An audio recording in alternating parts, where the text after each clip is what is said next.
കേന്ദ്രമന്ത്രി കിരൺ റിജിജു വരാപ്പുഴ അതിരൂപത ആസ്ഥാനത്തെത്തി major arch bishop Joseph കളത്തിപ്പറമ്പിലുമായി കൂടിക്കാഴ്ച നടത്തി. അല്പം മുമ്പാണ് അദ്ദേഹം ആസ്ഥാനത്തെത്തി ബിഷപ്പുമാരെ കണ്ടത്. കേന്ദ്രമന്ത്രി ജോർജ് കുര്യനും ബി.ജെ.പി. സംസ്ഥാന അധ്യക്ഷൻ രാജീവ് ചന്ദ്രശേഖറും ഒപ്പമുണ്ടായിരുന്നു. മുനമ്പം വിഷയത്തിലടക്കം ചർച്ച നടന്നുവെന്നാണ് സൂചന നമുക്ക് മനസ്സിലാകുന്നത്. അല്പസമയത്തിനകം മുനമ്പത്ത് താങ്ക് യു മോദി കൂട്ടായ്മയെ കിരൺ റിജിജു അഭിസംബോധന ചെയ്യും.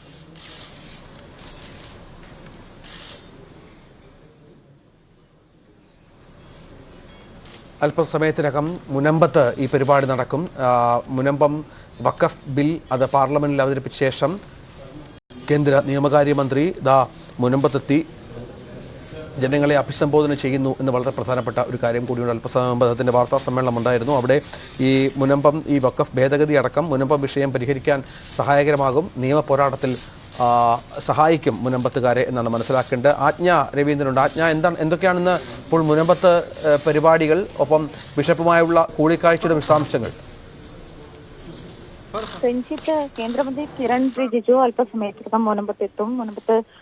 മുനമ്പത്തെ ജനതയെ അഭിസംബോധന ചെയ്യാം. താങ്ക് യു മോദി എന്നൊരു അതായത് മുനമ്പത്തെ ജനങ്ങളോടൊപ്പം നിന്നതിന് വഖഫ് അമെന്റ്മെന്റ് നടത്തിയതിന് താങ്ക് യു പറഞ്ഞുകൊണ്ട് നന്ദി അറിയിച്ചുകൊണ്ട് മുനമ്പത്തെ ജനങ്ങൾ സംഘടിപ്പിക്കുന്ന പരിപാടിയാണ്. അത് കേന്ദ്രമന്ത്രി കിരൺ റിജിജു ആണ് ഇനാഗുറേറ്റ് ചെയ്യുക. അല്പസമയത്തിനുള്ളിൽ കേന്ദ്രമന്ത്രി മുനമ്പത്തെയും മുനമ്പത്തെ ജനങ്ങളെ അഭിസംബോധന ചെയ്യുകയും ചെയ്യും.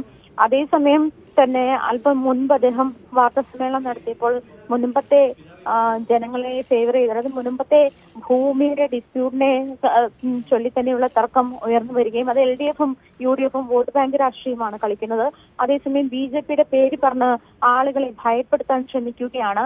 കേരള ജനതയെ എത്ര തെറ്റിദ്ധരിപ്പിക്കാനാകും തുടങ്ങിയ കാര്യങ്ങളൊക്കെ അദ്ദേഹം പറഞ്ഞിരുന്നു. അതേസമയം വഖഫ് ബില്ലിന്റെ ഭേദഗതിയിൽ നേരത്തെ ഉണ്ടായിരുന്നത് പോലെയല്ല പുതിയ നിയമം വരുന്നതനുസരിച്ചിട്ട് ഈ വഖഫ് ഭേദഗതി അനുസരിച്ചിട്ട് മുൻപത്തെ ജനതയ്ക്ക് ഈ കേസ് ട്രൈബ്യൂണലിൽ തോറ്റാൽ, ഹൈക്കോടതിയിൽ തോറ്റാൽ സുപ്രീം കോടതിയെ സമീപിക്കാം എന്നൊരു ക്ലോസ് കൂടിയുണ്ട്. അത് പുതിയ ബില്ല് ഇത്തരത്തിൽ സഹായിക്കും എന്നൊരു കാര്യം കൂടിയാണ്. മുനമ്പത്തെ ജനതയുടെ കാര്യത്തിൽ മുനമ്പത്തെ ഭൂമിയിൽ വഖഫ് ഡിസ്പ്യൂട്ട് തർക്കം ഉന്നയിച്ചിട്ടും മാത്രമേ ഉള്ളൂ വഖഫ്. അതേസമയം ഇതുവരെ കൈയേറിയ ഭൂമിയുടെ കാര്യത്തിലാണ് മുൻകാല പ്രാബല്യത്തോടെ തീരുമാനമുണ്ടാകില്ല എന്ന് അറിയിച്ചത് ക്ലാരിറ്റി കൂടി അദ്ദേഹം വരുത്തിയിട്ടുണ്ട്. ഇത്തരം കാര്യങ്ങളൊക്കെയായിരുന്നു അദ്ദേഹം വാർത്താ സമ്മേളനത്തിൽ അറിയിച്ചത്. എന്തായാലും ബിഷപ്പുമായി, അതായത് വരാപ്പുഴ അതിരൂപത മെത്രാൻ ജോസഫ് കളത്തിപ്പറമ്പിലുമായി അല്പസമയം അദ്ദേഹം കൂടിക്കാഴ്ച നടന്നുകൊണ്ടിരിക്കുകയാണ്. അല്പം മുൻപ് അദ്ദേഹം കൂടിക്കാഴ്ചയ്ക്കായി അകത്തേക്ക് കയറിയിട്ടുണ്ട്. അതിനുശേഷം അദ്ദേഹം മുൻപത്തെ ജനങ്ങളെ അഭിസംബോധന ചെയ്ത് സംസാരിക്കും. ശരി, ഞാൻ രവീന്ദ്രനാണ് വിവരങ്ങൾ പങ്കുവെക്കുന്നത്.